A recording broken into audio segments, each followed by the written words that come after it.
In just a moment, X-1. But first, who's the greatest detective of them all? The answer's easy. Sherlock Holmes, the immortal character created by Sir Arthur Conan Doyle. And later tonight, NBC brings you one of the infallible Sherlock's most baffling mysteries, the case of the dying detective. Starring in this exciting half hour will be two of England's finest actors, Sir John Gielgud as Holmes, Sir Ralph Richardson as the loyal Dr. Watson. Tonight and every Sunday night, meet the greatest detective of them all as NBC presents The Adventures of Sherlock Holmes. Now stay tuned for X-1 on NBC.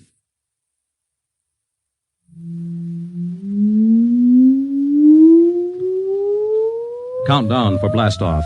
X-5, -4, -3, -2, X-1. Fire!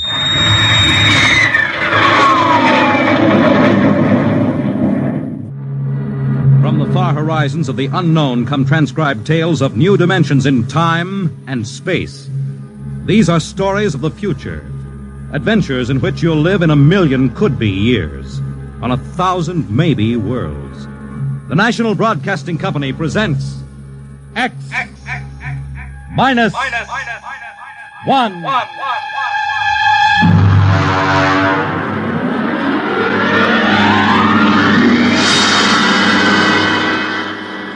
Tonight's story, Mars is Heaven.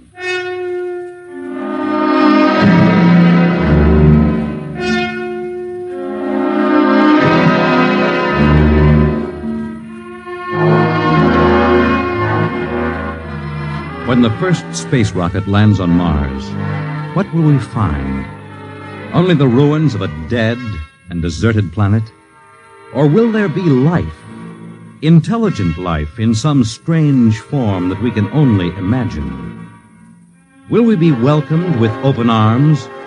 Or will the Martians treat us as invaders? Only one thing is certain. Someday, a giant metal ship will take off from Earth to travel through the black velocities, the silent gulfs of space, to descend at last into the darkness of the upper Martian atmospheres. And on that day, man will finally know the answers. The day we first land on Mars.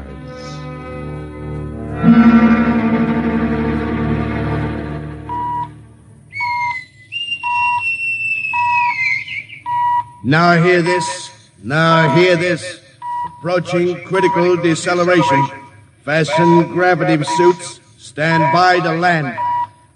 There it is. We've intersected the course vector, sir. All right, Mr. Lustig. Over to manual control. Aye, sir.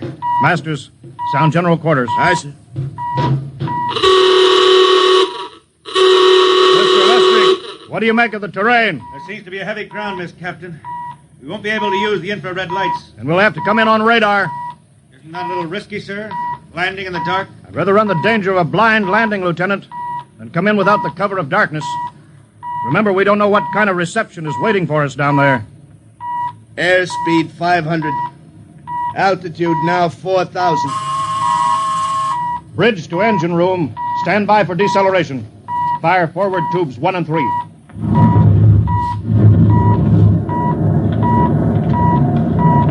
Steady as she goes, Mr. Lustig. As she goes, sir. Airspeed 100. Altitude 1,000. Radar indicates a level stretch dead ahead, sir. Skids down. Skids check. Altitude 500. 4. 350. 3. Up a point now. All right. Let's set her down.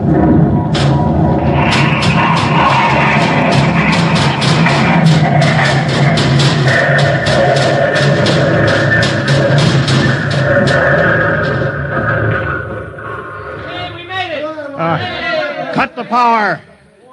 Masters, pipe battle stations. Aye, sir. All secured, sir. Well, gentlemen, we're now on Mars. April 20th, 1987. 4:33 Greenwich time. Enter that in the log, Masters. Aye, sir.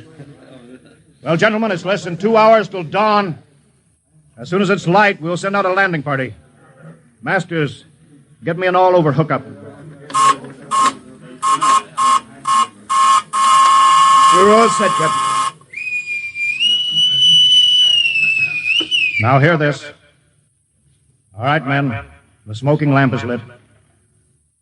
Well, we're on Mars. The first man shipped from Earth to land here. We don't know what we're going to find or what dangers that we may face. We're 17 men on an alien world. And it's up to us whether we ever get home again. The next few hours should tell the story. And I want instant obedience to all commands. I'll court-martial the first man who doesn't jump to when he's ordered. And one other thing. We may be on Mars, but this is still a United States naval vessel. Officers will conduct a personal and weapons inspection in 1 hour. That's all. Inspection, Captain. Now? Mr. Lustig, we've got an hour and a half to sweat out before we find out what's outside that airlock. I'd rather have a man worried about his stripes than about what's waiting outside on Mars.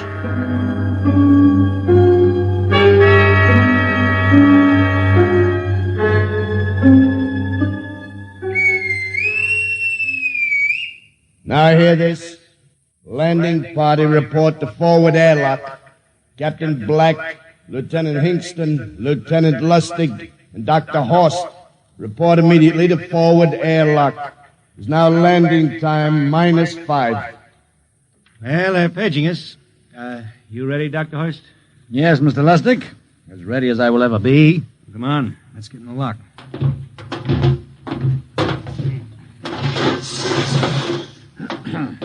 Hingston, Lustig, and Horst reporting in the airlock.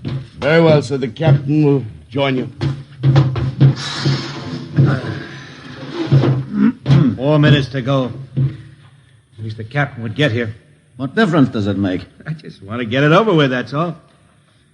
Anybody got a cigarette? Yeah, I think you're smoking too much, Lieutenant Lustig. Are you nervous? Lay off, will you, Horst? Wondering what's hidden outside underneath that ground mist? I've been giving it some thought.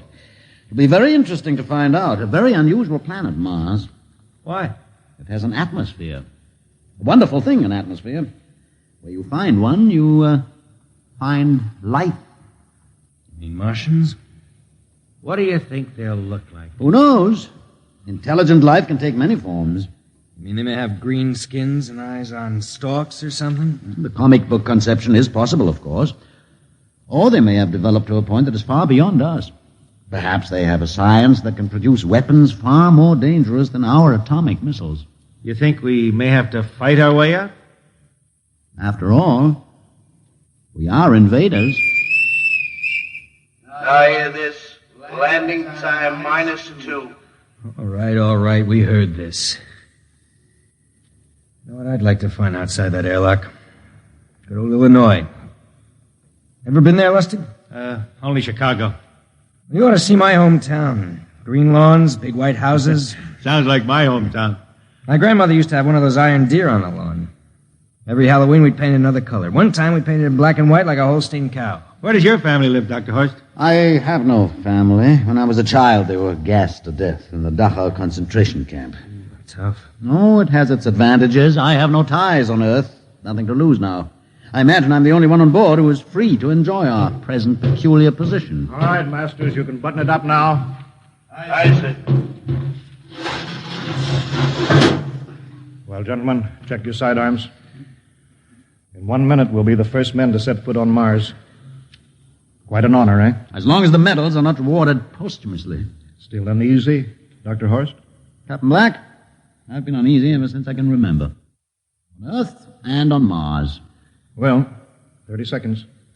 Give me the intercom phone, Lustig. Yes, sir. Masters, Aye, sir. battle stations are to be manned till we return. If we're not back in 2 hours, I want no rescue party sent out.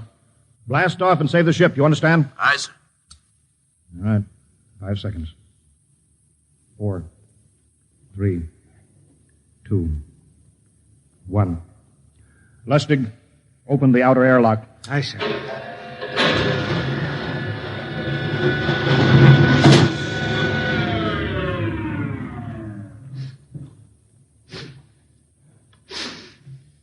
It's fresh air. Let's go. All right, now, take it easy. It's too dark to move fast. Quiet, isn't it? Not even a wind. Can't see anything from this ground mist. Quiet. We don't know what's out here. All right, come on. What the... Quiet! Captain, I could swear that sounds like a rooster. I don't hear it anymore. Very homely but unlikely sound. A rooster crowing on Mars? Hingston, Aye, sir. set that machine gun 25 yards to the flank. We'll stay here till the ground mist lifts. Aye, sir. What do you make of the ground, Horst? Grass. Plain grass. You can see some large foliage there where the mist's thinned down. What the... Hingston, hold your fire, you fool! I hit it, Captain. What? Some kind of wild animal. I hit it. I could see the tracers, but it's still standing. Come on, Horst. Doctor, where are you? Up ahead, admiring the wild animal. Careful, Horst. Wait for us. Don't worry, Captain. It's an iron deer. A lawn ornament. Well, that's impossible. It's hollow. Interesting, isn't it? A whitewashed Victorian iron deer sitting on a lawn in the middle of Mars. I don't understand. Look around. The mist's lifting. Hey, Captain, look there. It's a house, a regular old-fashioned house. But, sir, on Mars. Good Lord. I haven't seen carved scrolls and gingerbread like that in years. Look at that port swing.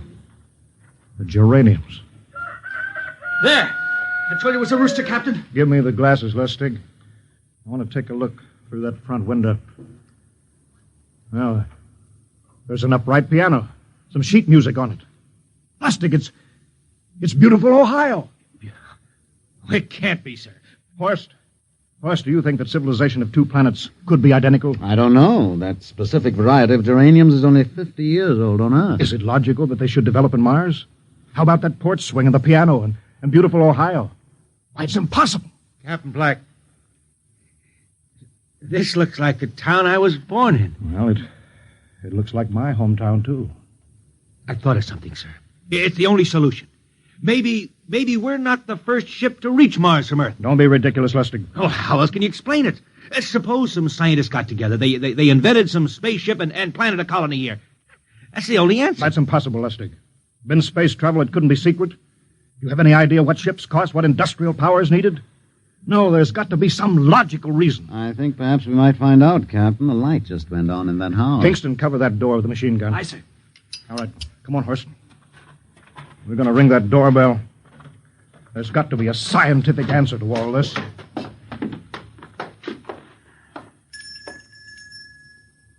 There's something moving in there. Stand back, Horst. Give me a clear shot. Are you sure a bullet can stop a Martian? Steady now. Can I help you? Well, we... If you're selling anything, it's much too early. No, wait just a minute. What town is this? What do you mean? Are you census takers? No. We're strangers here. We want to know how this town got here. Is this a game? No, it's not a game. We're from Earth. From where? From Earth. Do you mean out of the ground? Are you sure you're feeling well? Madam, we came in a flying ship across space. We're from the third planet, Earth. This is Mars. Now do you understand? Mars. You go away now, you hear? I'll call my husband from upstairs and he'll chase you. Go on. But this is Mars, isn't it? This is Green Lake, Wisconsin, in the United States of America. Bounded on the east by the Atlantic and on the west by the Pacific. Now go away. Goodbye. Horst, do you suppose it's really possible? I've got to find out more about this. I told you I'd call my husband. Now you go away. You've got to tell me one thing first. What year is this? Year? 1928, of course. For goodness sake. You hear that, Horst? And we know it's 1987, and we know this is Mars. Horst, is it possible that we got fouled up, made some tremendous blunder, circled around, and landed back on Earth? In 1928? Well, maybe some switch in time or dimension. Could we have shifted somehow, gone backward in time? Oh, Horst, this won't hold water. It's not logical. We checked every mile. We went past the moon, out into space. We're on Mars. Find out anything, Captain? No, we're going back to the ship till I figure out some logical explanation for all this. Lustig out at point. Hingston in the rear. Keep that gun at half load. Aye, sir. Horst, there's got to be some cold, logical solution. Captain! What? That house down the street, the white one with the green shutters. Lustig, what's the matter? I never thought of... Thank God! Lustig, come back here. He's running for that house. That crazy fool, after him, quick. Lustig, stop! Come down off of that porch. Grandpa! Lustig, what the devil do you think you're doing? Albert! Albert. Grandma. Grandpa, it is you. Lustig, what is going on here? Albert, it's been so many years. How you've grown, boy. It's so good to see you. Lieutenant Lustig! Oh, Captain, Grandma, I want you to meet my friends. This is Captain Black. Captain, I want you to meet my grandfolks. Howdy. Any friend of Albert's is a friend of ours. How long have you been here, Grandma? Oh, a good many years, ever since we died. ever since you what? Yes, sir. They've been dead 30 years. What? Oh, now don't you trouble yourself. It's all right. We're alive again, that's all. You mean to tell me that Mars is heaven? Oh, nonsense, no. All we know is here we're alive again. And who are we to question God's infinite ways? Well, Lustig, we're going back to the ship. Captain, I want to talk to my grandfather. Lieutenant Lustig, I don't like any part of this. You'll come back with us if I have to club you and carry you. I see. Now let's go. Heaven only knows what they've run up against back at the ship.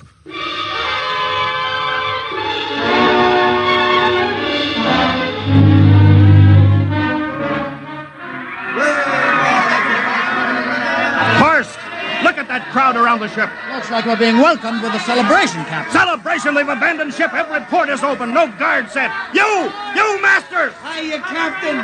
Meet my old dad. Dad, that's Captain Black. He's not a bad guy for an officer. Higston! What's it? Bring that band back. Use force if you have to. Oh, excuse me, sir. There's my Uncle George. Higston! I'll be right back, Captain. Uncle George. What the devil is going on here? Understand, sir? They've all found friends and relatives.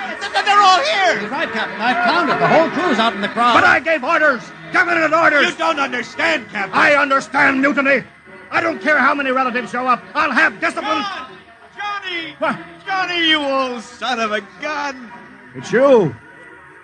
Edward. Yes. It can't be. Oh, of course it is. Johnny, Ed. you old... Ed. Dr. Horst. This is my brother, Edward. How do you do? Hello, sir. It's wonderful to see you, Edward. Look, I've got to get back to my ship. Oh, Johnny, wait. I almost forgot. Mom's waiting at home. Mom. Yeah, and Dad, too. Mom and Dad are alive? Then you're real, Ed. Well, of course. Don't I feel real? How's that, huh? Why, Ed! We've got lunch for you, Johnny. Mom's making corn fritters. Dr. Horst, haven't you found anybody? No, nobody. Oh, then you come on home with me, right, Ed? Why, sure. Horst, you wouldn't believe it, but it's been 35 years since I had Mom's corn fritters. By George, 35 years.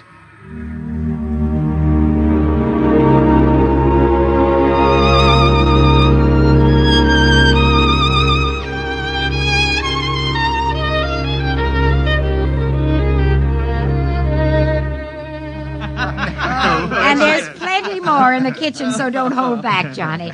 You too, Dr. Horace. Well, Johnny, you're still in the Navy, eh? That's right, Dad. I'm in command of the ship. We're an old Navy family, Dr. Horst.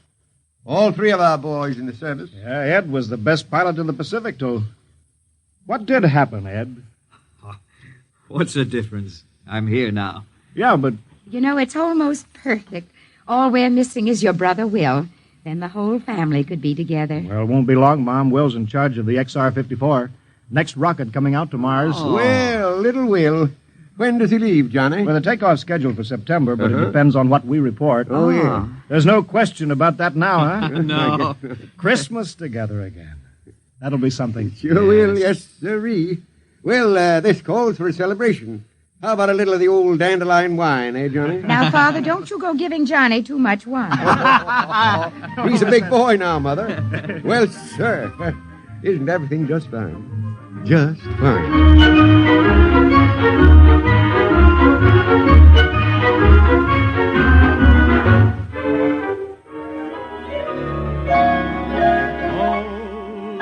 I'll be melancholy too. All right, play that one again, will you, Ed? Oh, sure.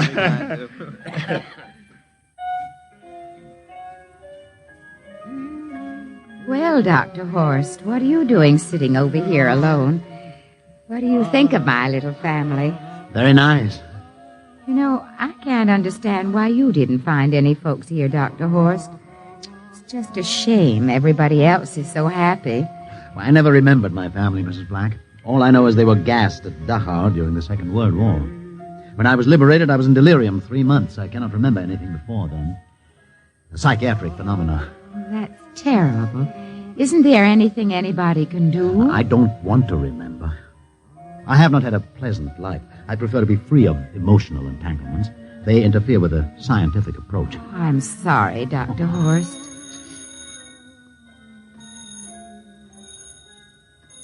Oh, I'll get it. That's our ring, long and 3 shorts. I remember that. Well, maybe we'd better call it a night. You must be getting tired, Johnny. I'd better be going back to the ship. Nonsense. You stay the night. We'll sit. I just couldn't rest thinking of you all alone on that ship. I'll be all right. Well, good night. Oh, wait a minute, Dr. Horst. That phone message was for you.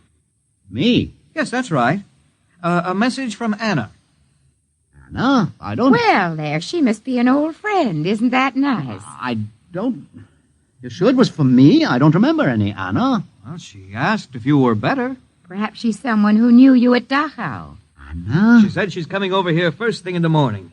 So you'll have to stay over. Yes, Well, but... that settles it, then. You stay here, Horst. You can bunk with me in my old room. Yeah, but, Johnny, we thought you'd like to be with Edward. So you could talk the way you used to. Well, we can't put Dr. Horst on the daybed. I think we'd better share the room tonight. Be plenty of time for talking, Ed. Yes, I guess so. I suppose I better drop back to the ship. You know, Ed. Security check. Why do you have to do that here? Well, I don't know, Mom. There's no good reason, I guess. Well, suppose we skip it tonight, eh? Well, good night, everybody. Oh, it's good to have you home, Johnny. It's good to be home, Mom.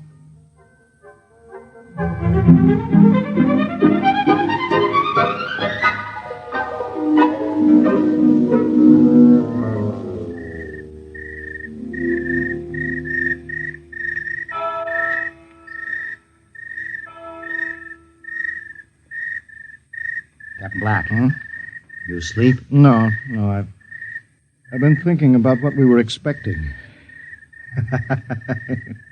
Green-skinned Martians with eyes on stalks, and all the time there was only Mom and Dad and Edward waiting. That's funny what tricks your imagination can play on you. Well, I guess Mars is heaven, Horst. You know, I've been thinking about Martians, too. Captain, just suppose there were Martians, and they saw us land, and suppose they thought of us as invaders. What would be the best weapon they could use against our atom bombs, huh? I don't see what you're getting at. They would want to disarm us first, huh? To wipe out all suspicion, to make us feel at home. Captain, suppose this house isn't real. Suppose the people are just images, stolen from our own memories by Martians, created for us by telepathy, hypnotism. Oh, that's the craziest theory I ever heard. Maybe that's why there was no one for me, because in all my life there is no happy memory, no real loved person, not even my mother. I don't remember her, only the piles of rotting corpses at Dachau. There was no happy emotion for these people to recreate. How about that phone call? Anna? Yes, Anna. I didn't remember who she was, but I do now. I just remembered. When I was freed from Dachau, sick, delirious, I raved about a wonderful, kind nurse named Anna that took care Well, of me. there you are. It's logical. She's coming to see you tomorrow. But there was no Anna. I'd been nursed by a man. What? Anna was only a dream. And there's only one way they could have learned about her, by reading my subconscious mind. That's impossible, Horst. Why? A whole crew was thinking of home.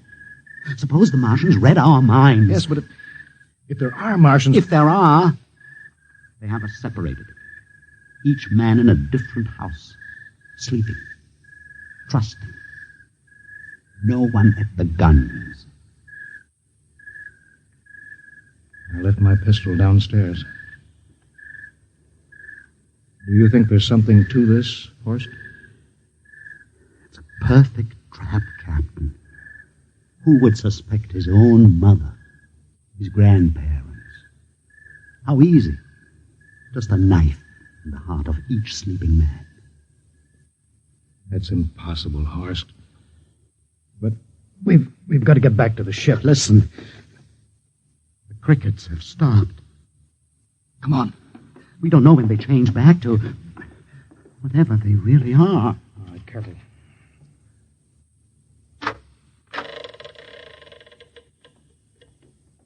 Where are you going, John? Ed, we wanted a drink of water. That's all, Ed. You're not thirsty, John. You don't want a drink. Look out! You don't want a His drink. face! It's changing! He's a Martian! Run, Horst! Run! You can't get away, John. This way, Horst! Horst, where are you?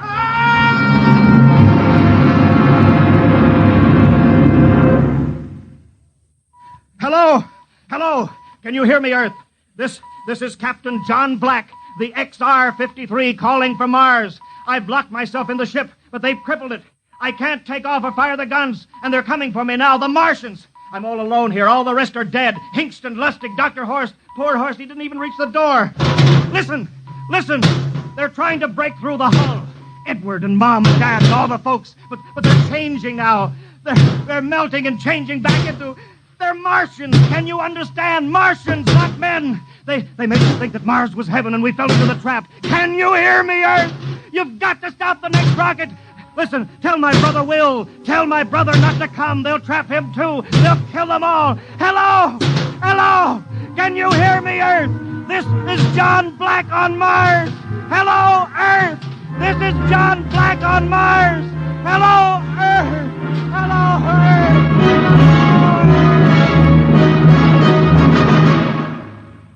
Tonight, X-1 has brought you the science fiction classic Mars is Heaven, written by Ray Bradbury and adapted for radio by Ernest Kenoy. Featured in the cast were Wendell Holmes as Captain Black and Peter Capell as Dr. Horst, with Bill Zuckert as Masters, Bill Lipton as Hingston, Margaret Berlin as the old lady, Bill Griffiths as Edward, Ken Williams as Lustig, Ethel Everett as Mom, and Edwin Jerome as Dad.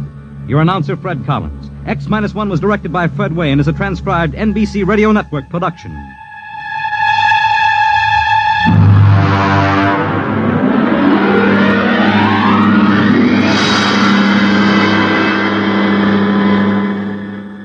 And now, next week,